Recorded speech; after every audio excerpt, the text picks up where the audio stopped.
Ihahatid kita sa impyerno! Hindi ako hihinto! Ihinto mo sinabi! Hindi! Ano ba? Ano ba? Ibaba mo ako, Claire! Bitawan mo! You ruined everything! Pati yung mom ko makukulong dahil sa'yo! Claire! Ikaw ang may kasalanan! Ikaw at ang ina mo! Hindi ako! Ha?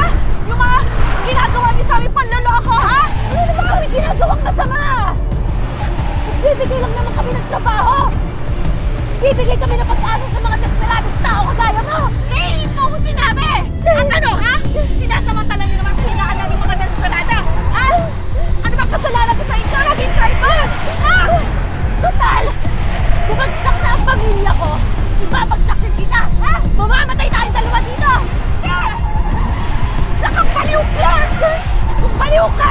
Kung gusto mo magpakamatay, huwag mo ako idamay! Huwag mo ako idamay! Tigil mo! Hoy! Tulong! Tulungan niyo ako, please! Tulungan niyo ako! Tulong! Miss, okay ka lang ba? Yung babae! Nahabol ako ng babaeng yan! Sino ba? Ano nangyari sa'yo? Tulungan niyo ako, please! Huwag niyo ako! Tulungan natin siya! Tulungan natin! Sis! Ano gumawa sa'yo niyan? Sis! Ano ba? Bakit ka naman humihingi ng tulong? Ano naman ang ginagawa sa'yo ah? Claire, tama na! Halika dito! Ano ba? Ano ba, Claire? Tama na! Halika dito!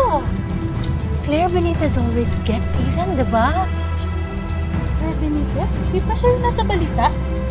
Yung pamilya niyan, yun ang gumpo yun ng OFW. Oo! Tama siya nga! Mga Siya yun! OFW. Siya Yun yung siya mga pinahabak nagumpo niya ako sa Cambodia! Siya yun! Hayop na yun. Sinampal mo pa ako, no? Aray! Pares ka pa rin ng nanay mo!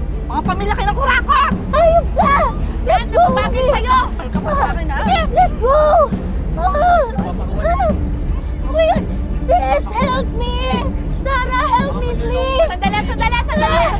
Paranin niyo ako! Sabi na, hindi mo ko matitiis eh. Pagkatapos niyo akong ipahamak dyan sa pogo niyo, sa kalokohan na yan, pati yung kaibigan ko si Dorothy, dinamay niyo pa. Uy, sis, sinasabi ko naman sa'yo, wala naman talaga akong alam sa mga nangyayari. Tsaka dyan sa friend mo si Dorothy, sorry na. Sorry? Patay na siya! Patay na si Dorothy! Sorry! At pangalawa, pinilit mo po talagang ahasin yung boyfriend ko, no? Uy, sis, hindi totoo yan. Wala ko inaagaw. Naging emotional support lang ako ng boyfriend mo habang wala ka. Di ba may usapan tayo magbabarkada na hindi tayo pwedeng mag-agawa ng boyfriend? Nanilabag mo! Kaya itong bagay sa'yo, magbeshi na sampal. You super close.